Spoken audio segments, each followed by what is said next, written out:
From the beautiful campus of Casper College, it's time to dive into the world of Casper College athletics with another episode of the Casper College Coaches Show.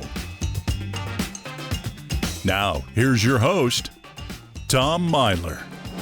Hello, T-Bird fans, and welcome back, as usual, to another great episode. And this is an even greater episode because guess what? Our men's soccer team is here, and we have a great announcement if you haven't already heard. Instead of being the bridesmaid, like every year, always losing in the semifinals, they are going to the next step before the big show. They made it to the Region 9 championship game against Otero. Well done, gentlemen. Thanks for having us. Yeah, one game at a time. We've been talking about that all year. One game at a time. Here we are. And it's got to feel good. I mean, 1-0 against Northwest. It was. Oh yeah. How cold was it?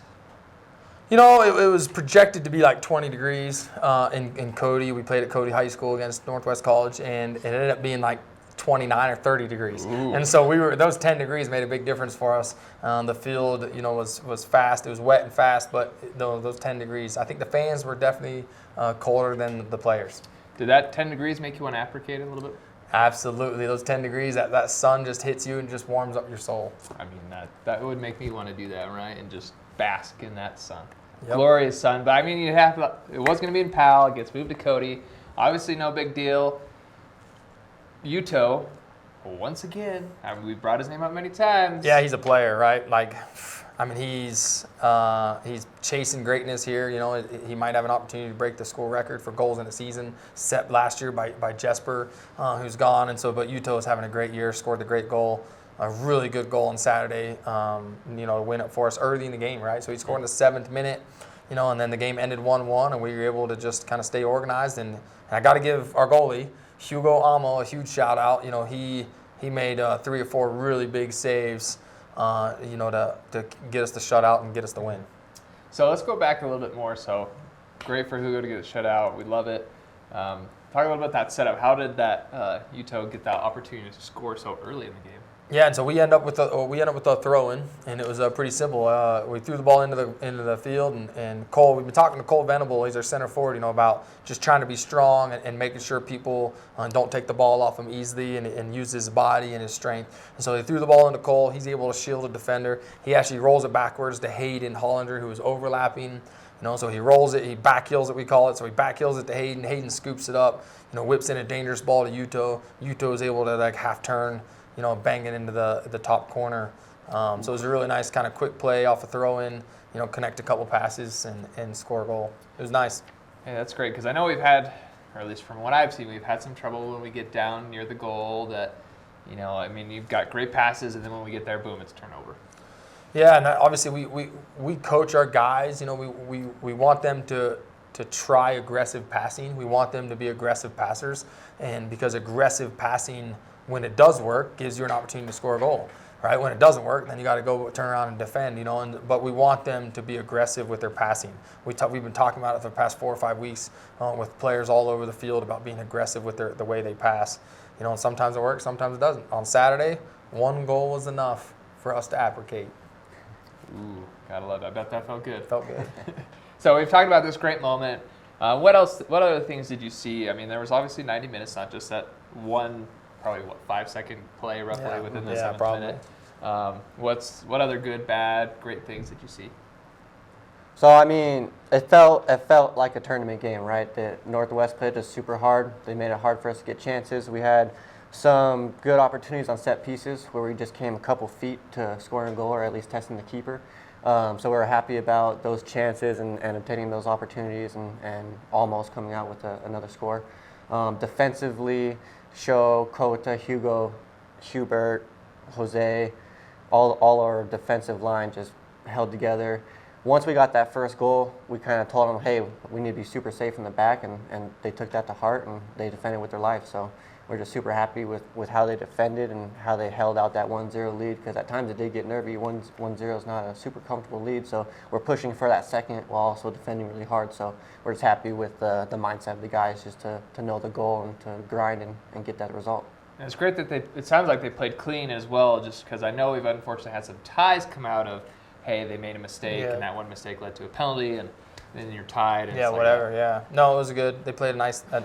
And Northwest, I mean, hats off to them. They're a good team, and they're well coached, and they were dangerous. You know, and on that day, you know, I telling the guys after the game, you know, sometimes you create your own luck. And so we created our own luck and scored a goal, and Northwest didn't, and that means we win the game, right? And so one goal is enough for us to win, and we created our own luck, you know, and then give ourselves an opportunity to play for a championship.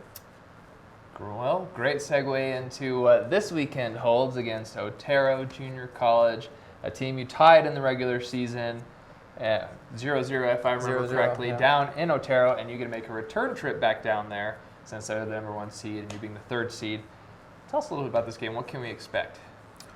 You know, I think Otero, same thing. Matt Miller's the coach down there. He's got them. They're very organized. You know, they understand how they want to play, the roles that each player needs to do, and so he's got them organized.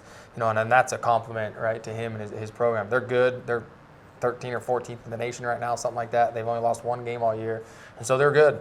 And so they're gonna be prepared and organized and ready to come. And we got to just match their energy and stick to our plan and play the way we want to play and make it fun. It's going to be fun. Weather looks beautiful. 50 degrees warmer than what it was last weekend. I mean, almost anything would be warmer than what last weekend 28 was. or whatever it was. So, I mean, that's great news. I know, and we've talked about this before, it seems like your players almost tend to do better on the road just because that road trip gives them that time to focus, to be ready for the game, and then going down to a place that, I mean, it might be, obviously it's not the home field that we would like because, you know, we want to have those home fans that cheer you on, but I mean, it's not any place really different because you've already played there once. We feel like we can beat anybody on any given day, on any field. We also know that if we don't show up, then it could go the other way, right? And so we're on a hot streak right now. We've been talking, like I said, we've been talking on the show for a couple months now about like we just got to peak at the right time, and we are definitely peaking at the right time. You know, we've got five wins in a row, you know, including 2 back-to-back shutouts in the region tournament, and so we're in a good place. And so let's talk about our team again. So Otero, always tough. We know that.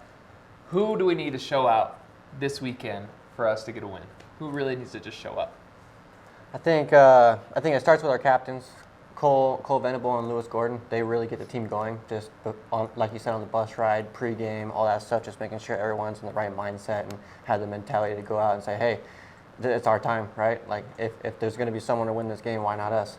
And then beyond that, our midfield, Luis Simon, Garrett Morris, Yuto Hatayama, and when all those guys are clicking, usually good things happen for us. And then with the back line, just like the performance on Saturday against Northwest, as long as we defend with that heart and that mentality, then we see good things happening for us. All right. So what are you going to tell your players leading up to this game? What's kind of the mindset in practice right now?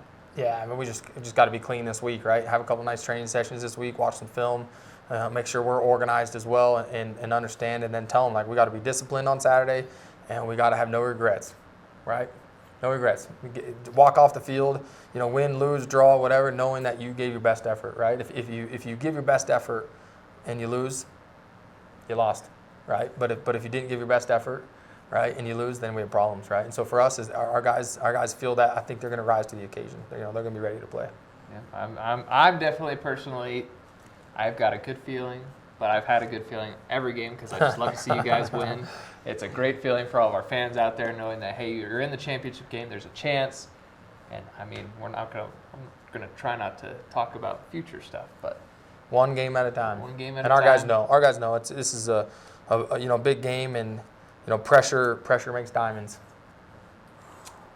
Yeah, what a man, I'm bringing them out today, guys. That is excellent. Ladies and gentlemen, Ben McCarthy, if you want to quote him, pressure makes diamonds. He said it first. You heard it here first. But thank you, gentlemen. It was wonderful. And like I said, another great opportunity, another great coaches show. Thanks for having us. We hope to have you in again next week talking about nationals. But Thank you, Thomas. One game at a time. One game at a time. All right. We'll see you next time.